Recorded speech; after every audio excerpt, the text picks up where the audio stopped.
My father was worthless.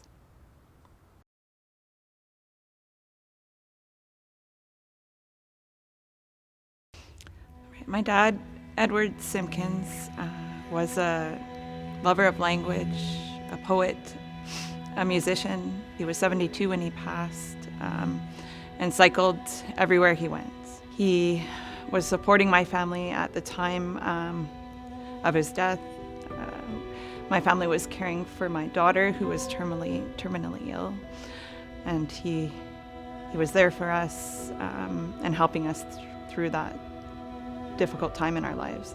My father was killed in a hit-and-run cycling accident.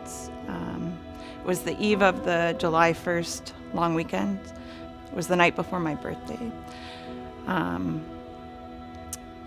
The woman who hit and killed him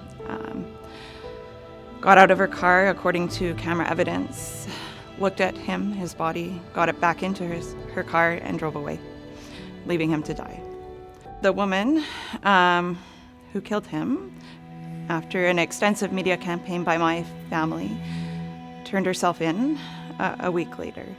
The police chose to not press charges in my father's case. No vehicular manslaughter, no hit-and-run charges, no fine. She didn't lose her license for hitting and killing my father.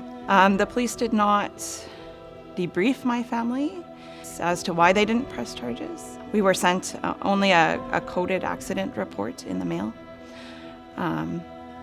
At the time that the woman turned herself in, the police told us to not worry, she was from a good family.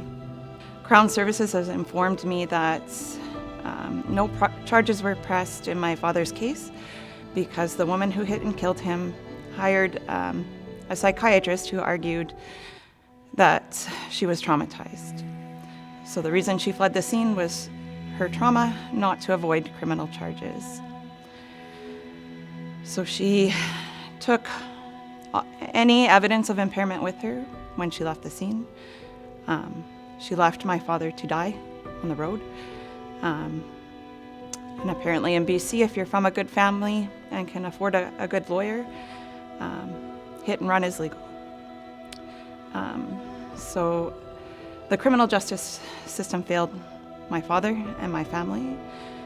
And when we tried to pursue a civil case, we came to learn of the Family Compensation Act, that because my father was 72 at the time of his death, he wasn't a breadwinner. He was worthless under the law. Justice was not served for my father or my family, and this needs to change. Learn more and petition your MLA at intheirname.ca.